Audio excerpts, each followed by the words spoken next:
Titi, nouvelle vidéo. Ouais. Avec ce monsieur qui regarde nos planches, avec beaucoup d'admiration on peut le dire, et un petit peu de curiosité. Les gens sont gentils quand même. Non, super. Un petit mot gentil, un autre mot gentil en retour, un sourire, un serrage de main, et tout le monde repart content. La vie est belle.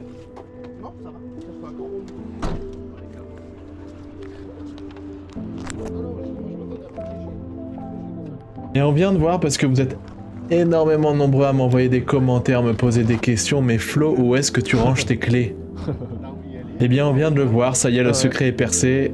Je mets tout dans une poche étanche que j'attache à ma combinaison. Pourquoi? Techniquement, j'ai appris à surfer quand j'habitais à San Francisco. Eh oui, j'habitais en Californie, messieurs, dames. Et à San Francisco, on va pas dire que c'est une ville qui craint, mais c'est un peu une ville qui craint. C'est-à-dire que si vous laissez quelque chose dans votre voiture, il y a beaucoup de chances pour que quelqu'un pète la vitre et prenne cette chose, même si c'est une casquette, un bonnet ou une mallette de fric. Et j'allais la plupart du temps surfer à Ocean Beach, et donc on laissait tous notre voiture le plus proche de la plage, et on pouvait être sûr que toutes les voitures garées à cet endroit-là, c'était des gens qui allaient surfer. Et beaucoup de gens avaient une lockbox avec un code pour y mettre sa clé. Et le problème, c'est que dès que certaines personnes très mal intentionnées voyaient cette lockbox, et bah dans la plupart du temps, ils arrivaient à l'ouvrir, et bye bye la voiture. Alors évidemment, je dis pas que ça arrivait à chaque fois, mais c'est arrivé suffisamment de fois pour me donner envie de garder la clé avec moi. On sera tellement loin que le repère là-bas, qu'on soit là, on a l'impression d'être en face. Bon, avec toute mon histoire, on est en train de rater les explications de Pierrot. Il est en train de me dire que vu que le pic est assez loin de la plage, ça va être très difficile d'avoir des points de repère sur la côte pour savoir exactement où on était placé. Et je crois qu'il a fini cette discussion en disant de toute façon t'as pas trop à t'en occuper, tu te mettras où je te dis de te mettre, et moi ça me convient parfaitement. Hop là.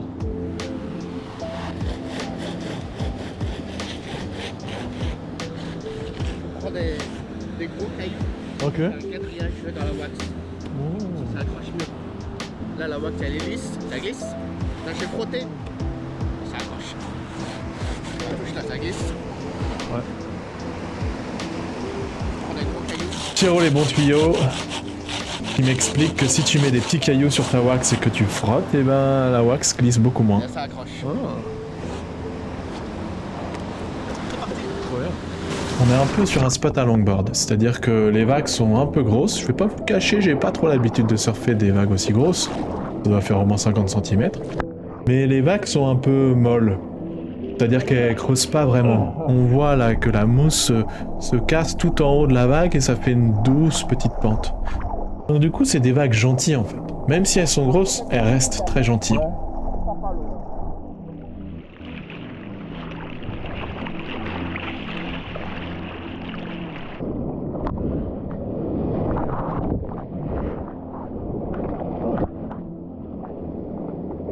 Vers les rochers là-bas. Faut ramer. Et là, j'étais parti en train de ramer pour essayer de passer la barre. Et Pierrot, il me dit, regarde bien le courant, observe ce courant, parce que ce courant, il est en train de t'emporter au large.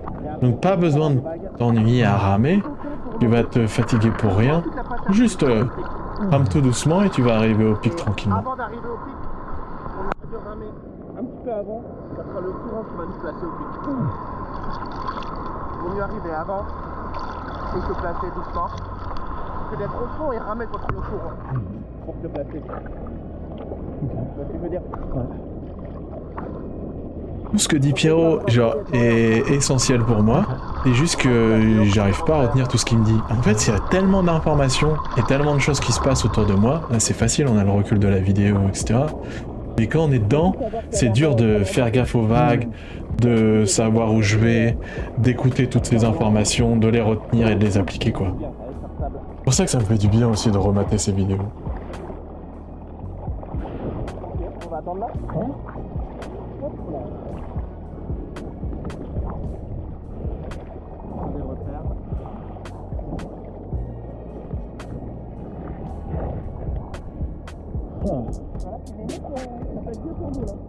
On peut voir qu'on est vraiment loin derrière les surfeurs. Et on peut voir que c'est une bonne stratégie, parce que les surfeurs étaient sûrement trop loin par rapport à la série, et qu'en fait ça casse à peu près là où on était. Donc on était plutôt bien placés. Ouais.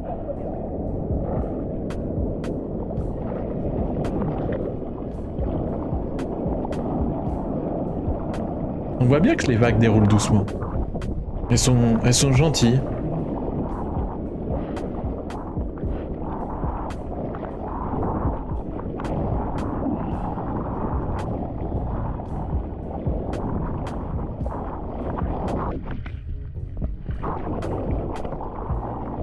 Regardez-moi ce petit boule. Ça donne pas envie de le claquer.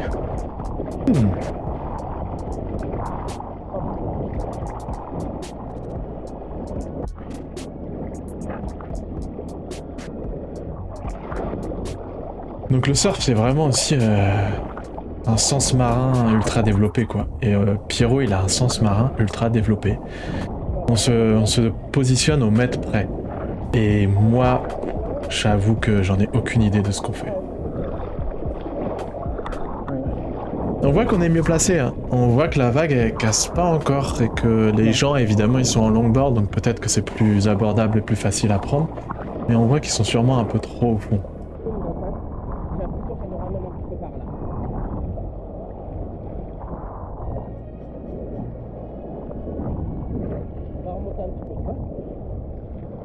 Et Pierrot, il rame tellement fort que quand il rame, c'est pas lui qui avance, c'est l'océan qui bouge.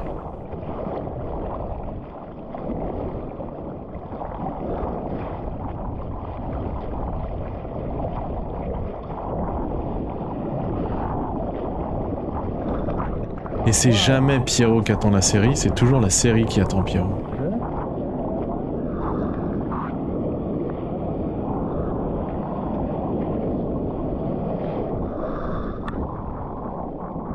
Encore une série? Ok. Et on va y aller. Elles sont très jolies ces vagues. Là, on est plus dans une phase d'analyse en fait, c'est-à-dire qu'il m'expliquait qu'on se pose ici et on regarde un peu comment le spot fonctionne. Où les vagues cassent au moment de la série, où les gens se positionnent et aussi quel est leur niveau. C'est-à-dire que la session va pas être la même si c'est tous des pro surfeurs au pic et si c'est tous des débutants au pic. Spoiler, c'est assez rare que je partage des sessions avec des pro surfeurs. Mais en tout cas, ça change dans l'appréhension des vagues. Ça change aussi si c'est des longboards ou des shortboards. En fait, je suis en train de parler comme un expert, mais gardez à l'esprit que j'y connais rien du tout. Hein. Je fais juste répéter ce que dit Pierrot. Ouais. À chaque session, pas facile à dire ça. À chaque session, je m'étonne à quel point le paysage est magnifique. Mais en même temps, le paysage est magnifique, quoi. On a tellement de chance de surfer dans des endroits comme ça, c'est sublime. Hop là, il y a quelqu'un qui part, ouap, qui se fait taxer, et il est peut-être pas très content à juste titre. Et en fait, ce qui est ouf aussi, c'est que Pierrot, il a genre, je dirais 4 vagues d'avance. Moi, la vague, je vois celle qui est là. Et je dis, oh, celle-là, peut-être je vais la prendre. Lui, il sait, après celle-là, comment est la suivante et comment est la suivante derrière.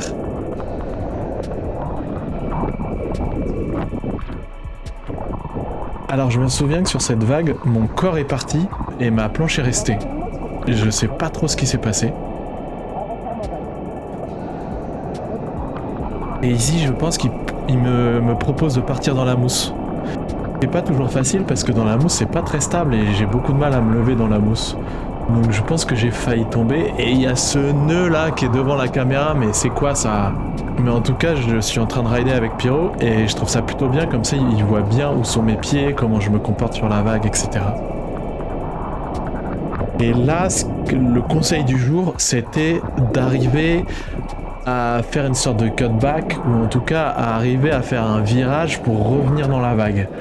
Et donc ce qu'il m'avait dit de faire, c'était de regarder de l'autre côté où est la vague. Je sais pas si je suis super clair, mais en gros je pars sur la vague et il fallait que mon regard ensuite il aille vers les mousses pour que je reparte dans l'autre sens pour pas perdre la vague. Waouh, je pense qu'on a rien compris. Pas grave. Si t'as jamais tendu, c'est que t'appuies pas dessus. C'était tout le temps sur le pied arrière. Et donc, par souci, J'avoue, c'est pas facile d'avoir une conversation quand il y a des vagues qui arrivent. Hein. ouais.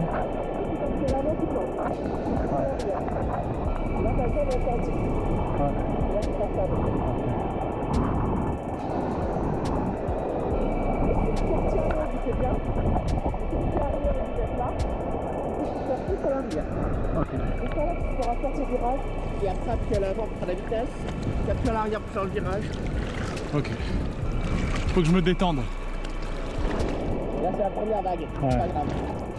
Je réexplique un petit peu, je sais pas si on a entendu, mais ce qu'il me disait c'est que ma jambe avant elle est tendue, ça veut dire que je suis à fond sur mon pied arrière. Et qu'en fait mon pied arrière il est mal positionné. Il devrait être plus en arrière, je devrais avoir les jambes plus écartées. Il m'a dit ça à la première vague, et en fait j'ai gardé ça dans ma tête pendant tout le temps, et chaque vague que j'ai pris après ça, je me suis rendu compte à quel point mes pieds étaient mal placés. Et je suis ressorti de cette session énervé en me disant mais mes pieds ils sont jamais bien placés. Genre il n'y a pas un seul moment où ils sont à l'endroit où il faut. Et ça m'a rendu fou.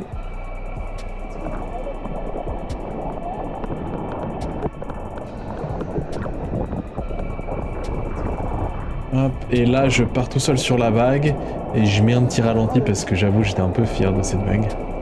Et là, je fais ce qu'il me dit de faire, c'est-à-dire que je regarde dans l'autre sens pour reprendre la vague. Problème, je l'ai peut-être pas fait assez. Donc là, je recommence. Et la vague se ramollit. Et donc, je perds la vague. Il montre que j'aurais dû plus partir vers les mousses.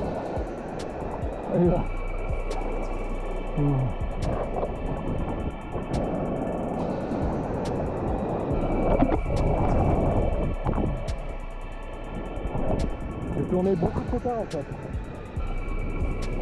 Et j'ai perdu la vague. Pierrot il m'a montré, il fallait que je tourne là-bas.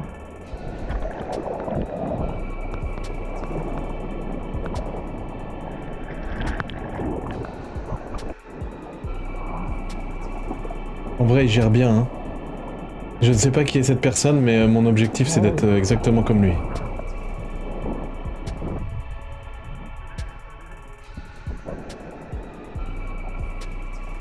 J'ai tourné beaucoup trop tard. Toi, je t'ai vu, tu as tourné presque dans les mousses en fait. La vague elle est tellement longue. Ouais. Tu peux juste faire revenir dans la mousse. Et là, j'ai écarté plus. Il y a un truc bizarre aussi que j'arrive pas trop à comprendre. Donc là, les vagues elles sont molles et j'ai l'impression que mon positionnement il est vraiment pas bon et que j'arrive pas grand chose à faire dans ces vagues là. Mais quand les vagues sont plus creuses, plus de puissance et même beaucoup plus petites que ce qu'on a là, et ben j'ai l'impression que j'arrive à mieux positionner mes pieds et à faire plus de manœuvres. Philippe. C'est pas ça, tu as pris la vitesse. Donc si tu reviennes là où il y a le plus d'énergie dans la vague. Ok. Et c'est là où il y a la mousse. Et au take-off, j'ai cru que j'allais tomber en avant. Ouais. Mais au final, ça a été. Forcément. Ouais. Tu t'es pas poussé, tu l'as pris tout seul. Ouais.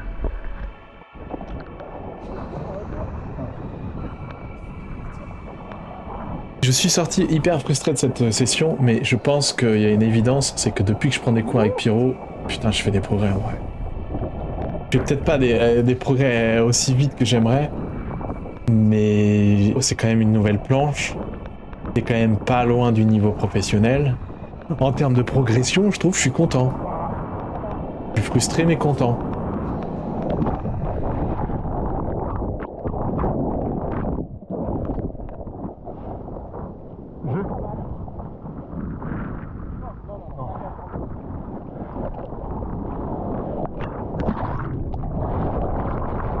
Là, il m'a dit d'y aller alors que la vague a cassé. Et lui, il a fait un petit canard tranquille, mais moi, je suis pas à faire les canards. Du coup, je suis parti 10 mètres plus loin. Lui, il a pas bougé. Il est resté sur place. Pierrot, il est tellement fort que même quand il fait des canards, il a les cheveux secs.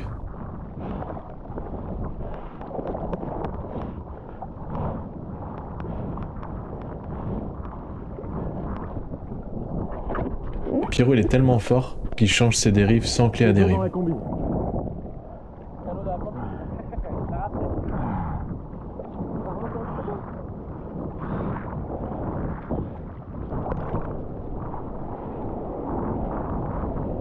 Donc je sais que je suis en train de faire une fixette sur la position de mes pieds, mais ce qui s'est passé sur la vague précédente, c'est que j'ai senti que mes pieds étaient mal placés et qu'il fallait que je recule mon pied arrière. Et au lieu de reculer mon pied arrière, j'ai avancé mon pied avant. Donc j'ai un peu plus écarté les pieds, ce qui est bien, mais pas au bon endroit. Du coup, j'arrivais pas trop à me diriger et à tourner. Donc en résumé, vraiment, il faut vraiment que je bosse ça, c'est mettre mes pieds au bon endroit.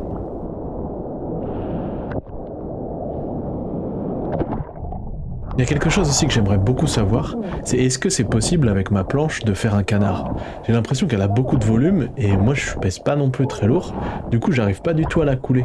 Mais je suis sûr qu'il y a moyen de la couler et ça m'aiderait beaucoup en soi si j'y arrive.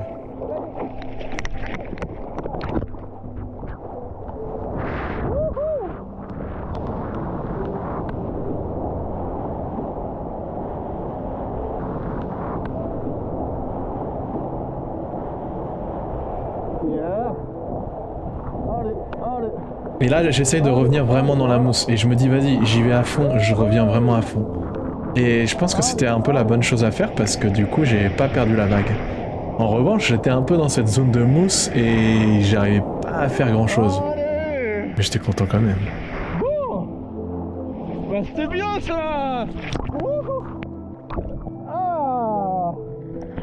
Oh, ça fait plaisir ça. Voilà, ça c'est une belle vague. Ça c'est une belle vague. Oh bah je suis content, bah je rentre. Allez, terminé.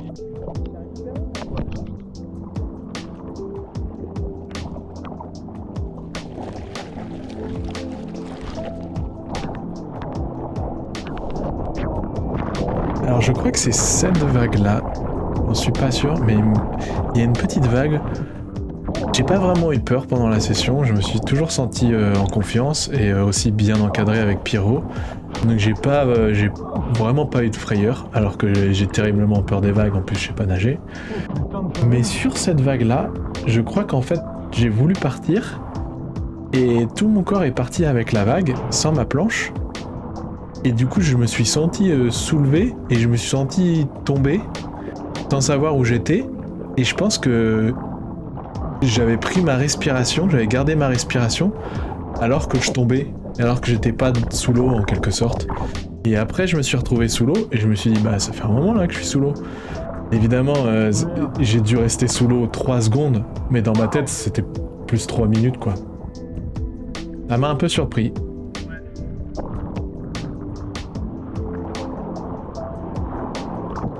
Mais pour la petite histoire, sur ce spot, j'y étais allé au tout début où je surfais.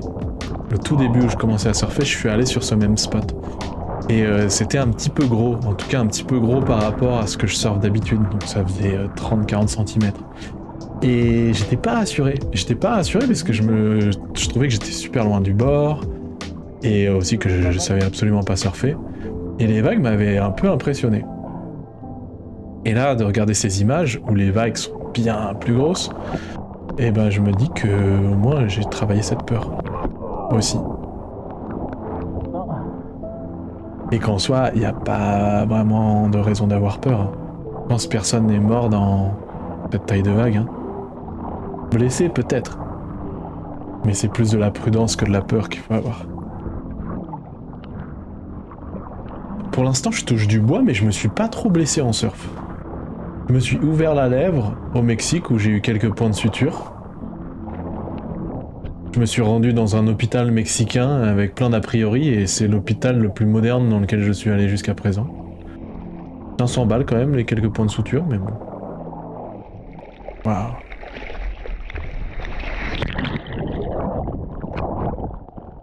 Je crois que j'ai pas ramé sur celle-là parce que j'ai vu qu'elle cassait à gauche et que je me suis dit si je pars, elle va casser devant moi. Du coup, je suis pas parti. En fait, j'ai vu que ça fermait là. Et il y a un moment, Pierrot, il m'a dit cette vague-là, et j'y suis pas allé. J'ai eu peur de rater mon take-off parce que je ramais pas assez. J'y suis pas allé et la vague, elle était ouf. Et je l'ai raté, complètement raté. Et il m'a dit ouais, là, celle-là, elle était stylée. Il l'a manqué.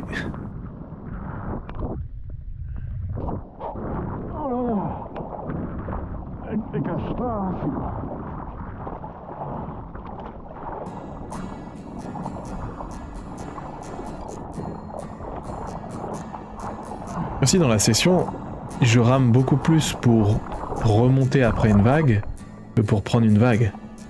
Et c'est ça qui me fatigue. Et au tout début de la session, Pierrot il m'a dit non mais rame pas trop pour remonter, le courant il te ramène automatiquement, etc. Et je l'ai pas écouté pour les vagues suivantes. Du coup je me suis beaucoup fatigué à juste revenir au pic. C'est dommage. À la fin, on voit j'ai plus aucun bras, j'ai plus de bras, j'arrive plus à ramer, j'arrive plus à prendre les vagues.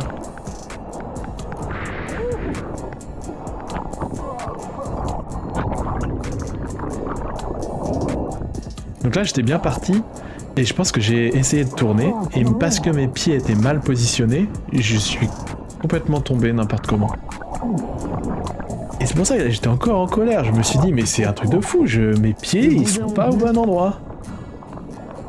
Du coup ce qu'on va faire pour la prochaine fois, on va prendre de la wax usagée, et on va mettre des points exactement là où doivent être mes pieds, comme ça à chaque fois que j'aurai mon pied sur la planche, je sentirai si je suis sur la wax ou pas. Et là, ce qu'il est en train de me dire, c'est un truc hyper important que je fais trop mal, c'est que quand je rame, j'ai mes pieds qui partent dans tous les sens n'importe comment. Ils se plient et ils partent dans tous les sens. Du coup, quand je fais mon take-off, mes pieds ils se positionnent pas correctement, puisqu'ils sont dans tous les sens quand je rame. Et en fait, il faut que j'arrive à bien serrer les genoux, bien serrer les chevilles, bam, que ce soit propre, nickel, et quand je fais mon take-off, pouf, je suis dans l'alignement parfait de ma planche. Pour m'entraîner au take-off, je regardais des vidéos de John Florence, mais en vrai je pense que ça sert à rien du tout de regarder ce genre de vidéos, parce qu'il y a juste un monde entre nous. Pour l'instant. John, si tu m'entends, sache que j'arrive, sache que je viens après toi, sache que je viens après tous tes titres. Et que un par un, je vais non pas te les voler, mais je vais les remporter en te coiffant au poteau sur chaque épreuve.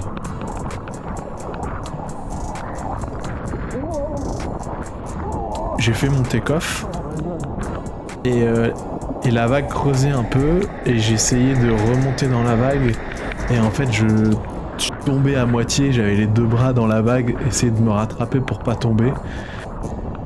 Et après j'ai essayé de pomper pour récupérer la vague, mais vu que je sais pas pomper, ça servait pas à grand chose. Allez, je pompe là. Allez, merde.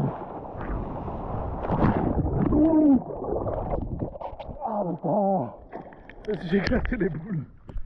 J'ai cru que j'allais tomber à cause de la vague qui casse derrière moi, alors qu'en fait j'aurais pu aller tout droit et faire un bottom turn. Bam, je remonte dans la vague, gros turn, je pompe, cut back, on retourne à fond dans la l'air. Gros turn, fini, applaudissements, célébration, fin de la session. Bon, en tout cas, c'était pas une vague que je vais envoyer à Red Bull. Pour ceux qui n'ont pas trop suivi l'histoire, j'essaye de me faire sponsoriser par Red Bull. Du coup, sur Instagram, je les ai tagués dans plein de messages, il y a plein de gens qui les ont tagués dans les commentaires de mes vidéos, etc. Et il s'est jamais rien passé.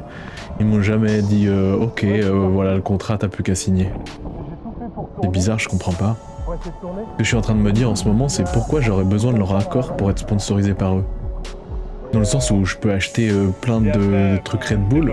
Genre je m'achète des t-shirts, des bonnets, des casquettes, plein de goodies quoi. Et faire genre je suis sponsorisé avant de me faire sponsoriser officiellement.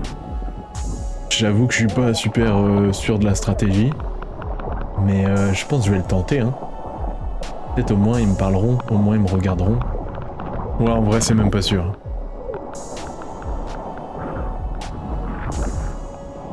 Ça c'est une petite vague hein.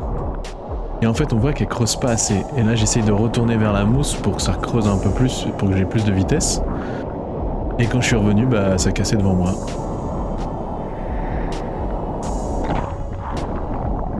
Donc j'ai abandonné. Non, c'est mes pieds. Ouais.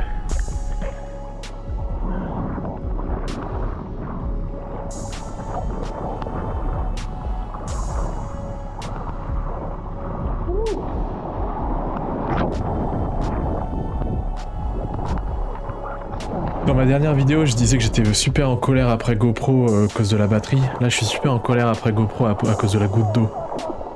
Genre, c'est une caméra d'action, on est dans l'eau. Comment ça se fait qu'il y a tout le temps une goutte d'eau dessus? Et pourtant, j'ai tout essayé, hein. J'ai mis des pchits. Je lèche régulièrement la GoPro pour mettre de la baffe pour que ça glisse bien. Tout le temps, une goutte d'eau, c'est un truc de fou. J'ai envoyé un message à GoPro et je leur ai dit est-ce que vous pouvez m'envoyer une GoPro 13 ou est-ce que je demande un DJI? Moi j'ai peut-être pas été très malin en disant que j'allais demander à DJI et ils m'ont dit bah non du coup. Mais en même temps je leur en veux pas parce que je deviens tellement en colère après GoPro que j'arriverai pas à leur faire de la pub quoi. Bon après c'est pas comme si beaucoup de gens regardaient mes vidéos non plus. Hein.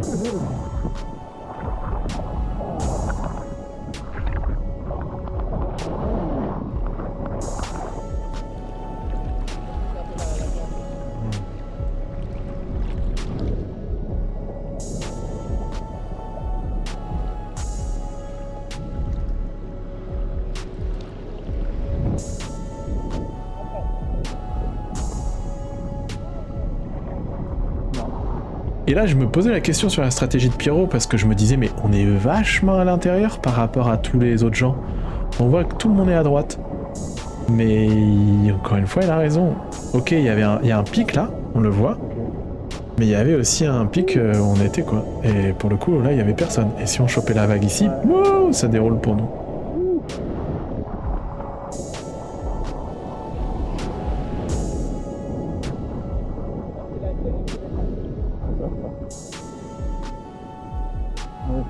Quand on est rentré dans l'eau aussi, il m'a dit la série va décaler.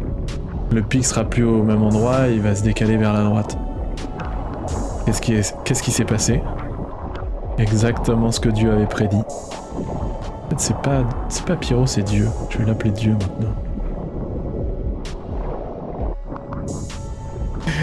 Je pense que ça lui va bien, ça, Dieu.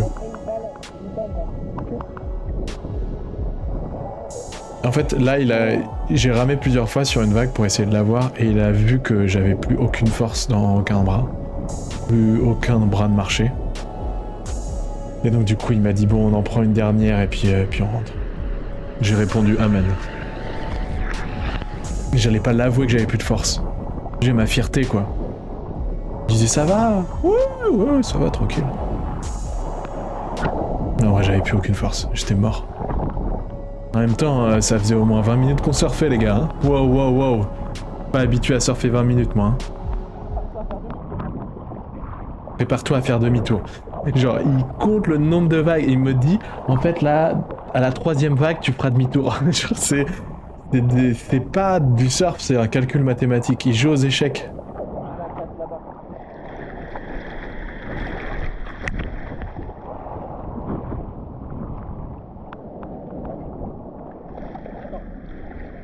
Et là, il me dit d'y aller, il me dit d'attendre un petit peu.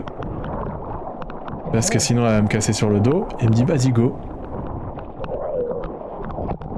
Mais vu que j'ai plus de force, je crois pas que j'arrive. Ouais, j'y arrive pas. J'y arrive pas parce que j'ai plus de force.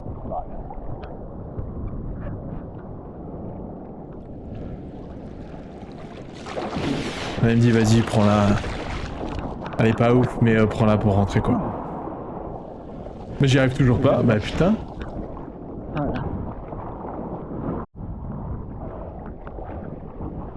Non.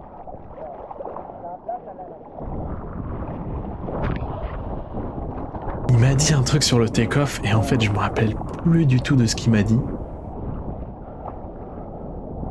Mais en gros il m'a dit que des fois, quand la vague elle creuse vraiment, t'as l'impression que tu vas tomber et en fait tu fais ton take-off avant de sentir que t'es dans la vague et en tombant tu pars sur la vague. Je crois que c'est un truc comme ça qu'il m'a dit. J'ai trouvé ça complètement fou.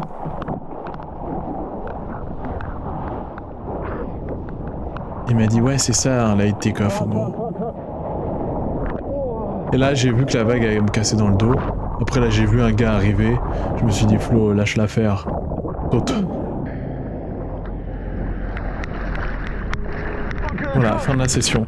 En vrai, s'il fallait noter cette session, je mettrais 8 sur 10 parce que c'était vraiment trop fun. Les vagues, c'était vraiment cool. Mais ce qui allait pas, c'était mon surf. J'avais l'impression que mon surf était pas au point du tout. Comme à peu près chaque session que je suis en train de vivre. Mais faut pas que je sois trop dur avec moi-même non plus. Je trouve que c'est cool quand même les progrès que j'ai fait. Faut pas oublier que... Avant, je savais juste même pas ramer, quoi. C'est une nouvelle planche. Je commence à sortir des trucs. Donc 8 sur 10, je pense que c'est une bonne note. Bah, les vagues étaient cool. Ouais.